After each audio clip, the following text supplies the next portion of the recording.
Well, I'm already bored of this YouTube channel and I'm really thinking to really gotta post today. I've got a couple thoughts about what it is that is keeping me from finding the amount of success that I want. So we will tune into that. So I was watching MasterChef the other night, which isn't a new show. It's an old show. And in fact, I was watching an old season. It was season 5. And there was something that was said on that show that really got me thinking. Like, I just cannot forget about it. And it's just been rolling around in my head all week. And I tried to screen record the show so I could like play the clip right here on the screen. Hulu blacks out the screen when you screen record. And so I can't show you what the clip was, but I will play it for you. So here's the clip. Francis, young man, you want to be different, you want to be quirky, and it's a time to shine. Tonight, it just didn't work. Yes, sir. Our business is a craft. It's not an art. That was the phrase that caught my attention.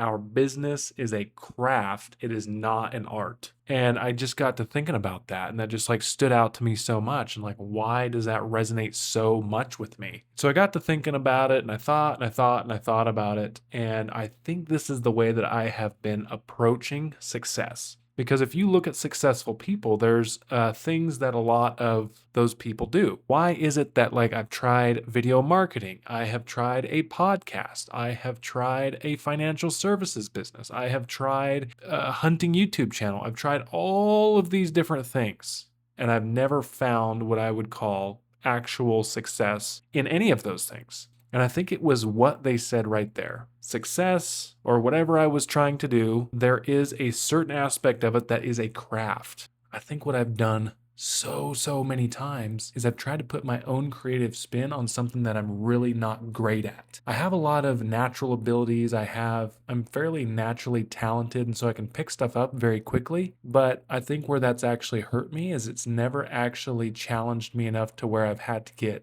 spend a lot of time and attention on getting great at something. And you have to get good at the craft. You have to get good at the fundamentals. And then once you are good at the fundamentals, then you can expand and add your own creative twist onto it. I think I've approached everything from the angle of like, I'm just going to put my own creative twist on it right away. You know, it sounds like a good idea and millennials love that idea. You can be anything that you want and blah, blah, blah, blah. Yeah, that sounds good and everything. You know, just be yourself, be creative. That sounds very good. But if you've never found success in anything, I don't know why you would be so fond of those stinky ideas that eventually lead you to not find success. So that's just been like rolling around in my head the last week, and I've just wanted to like talk about it just for a little bit. Let me know down in the comments, am I way off my rocker here? Is there anything that you tried to do? Maybe it looked like a failure, maybe you didn't succeed at it, and does that help at all? That little piece of MasterChef. I also just think that this week's habit tracker also kind of shows why I haven't really found the amount of success that I want. Here is last week's habit tracker. You know, I got the little habit tracker in the journal here. But here it is. All right, so for some reason I started off the week. I put Sunday over here instead of at the beginning. So we started off strong. 4 days we went strong, filling in every single blank, 7 different habits. And then on Thursday, it was kind of an accident. This one is like no sugar. I was just trying to do no sugar. But my kids were having some like snacks, some gummy snacks, and my daughter handed one to me and I just without thought just popped it in my mouth. Now it was a low sugar one, and so I didn't know if I should put it on the no sugar thing, but I just did. I was like, I'm not going to like compromise or say that I never had any sugar. And then it was like, well, that was kind of good. A little treat was nice. And so the next day I took off and I had another little treat. And then on Saturday, I just treated myself to so many treats. And so 3 days at the end of the week, habit tracking, I had sugar all of those days. And then on Saturday, my dad was here and my stepmom were here. They live out of town. They were visiting. And so I basically got none of my habits done on Saturday. I got, 3 out of the 7 habits done? That's unacceptable.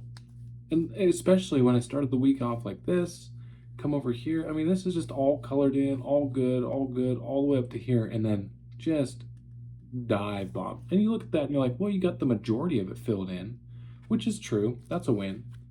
But here's the statistics in like a line graph. Started off the week over here at 7 habits, 7 habits, 7 habits, 7 habits. Oop, bump down to 6, a couple days of 6, and then all the way down to 4. And that, my dear friends, that's the reason why I haven't been finding success. Even so, at the end of the week, I did get 88% of my habits done. And if you remember, last week was 86% of my habits done. And so in the bigger picture, where I have the weeks, habits by percentage, week 1 was like 86%, week 2 is 88%. So a little bit of an improvement.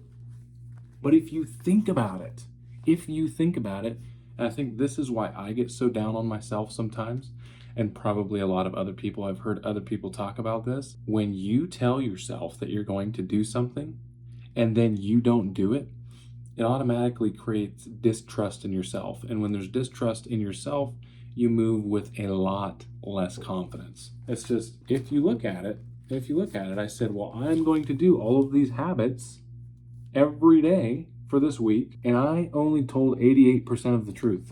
That makes me a 12% liar. It's fascinating. It's fascinating because here I am, have this grand and wonderful idea. I'm going to track my habits. I drew out the little graph and I was having so much fun. I love that part of any process. The beginning part where you come up with a new idea. You get some of the tools and you get some of the things that are going to help you implement this into your life. And then actual life happens. The grind starts. I get bored. I start falling off. Not gonna lie, for the last week, it's been hard. We've been tracking habits, we've been doing all that. The working out and the running, there's nothing really new there. The habit tracking, this is like the second week that we've done it, and now the newness is starting to wear off and the grind is setting in. And I'm not gonna lie, it's been very, very, very, very hard to get my butt out of bed every morning when the alarm goes off. I wake up and I don't feel motivated at all. And if I continue this trend right here, way at the top, going down, going way down, if I continue this trend, I am going absolutely nowhere. This is just, this video, I don't even really know if it's going to be that interesting to anybody. This, if nothing else, is just going to be a placeholder video for this day of the week.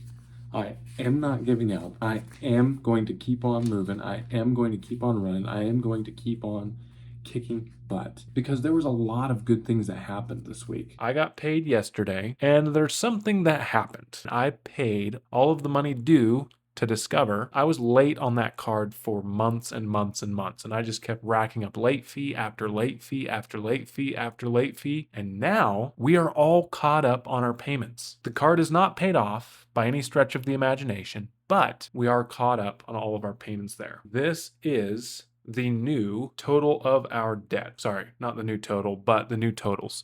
So you can see there, key one, I did subtract the payment that I made a week or so ago.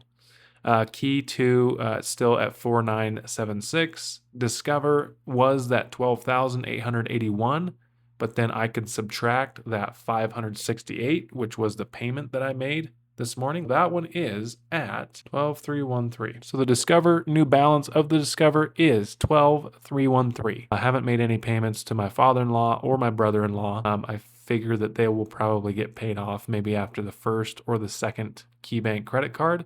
But that is my new total on my debt. Now, I did find something else that I owed money on that I kind of forgot about. So I will figure out how much I owe there. But for everything that we have been keeping track of so far, the new total on that. So the new total is $29,075. That is the new total of our debt. So we are chipping away at this slowly but surely. I think in the last week, sorry, not the last week, but the last 3, maybe 4 weeks, we have paid a significant amount of debt. And it actually surprises me how much. So I did, toward the end of last month, I paid $600 off on the Discover card. Today, we did an extra $568. I also made a $389.50 payment toward the KeyBank card. So in the last, I would say for sure 4 weeks, maybe 3 weeks, we've paid off $1,557.50.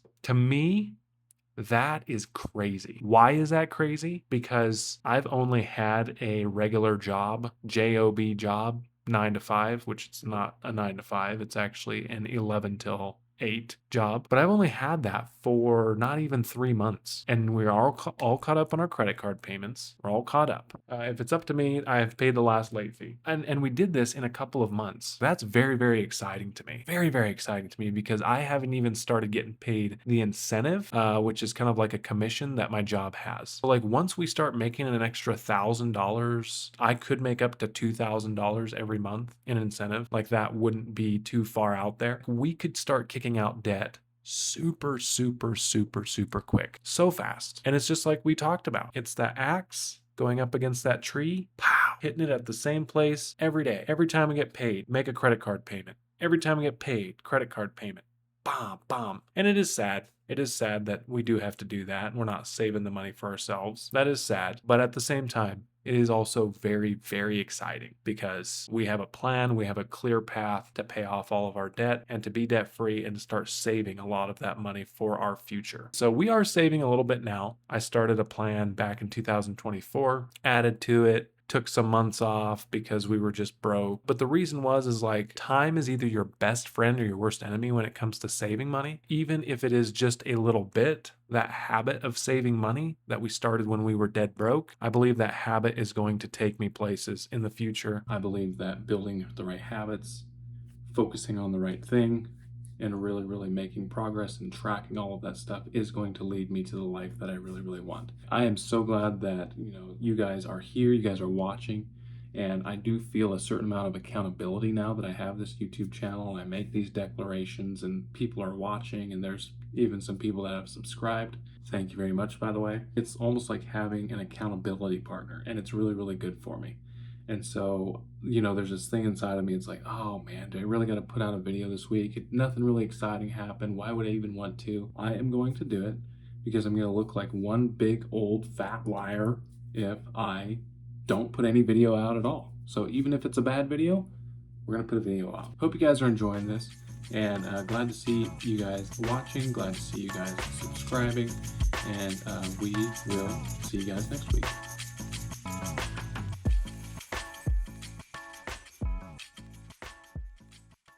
In other news, a rare occurrence here.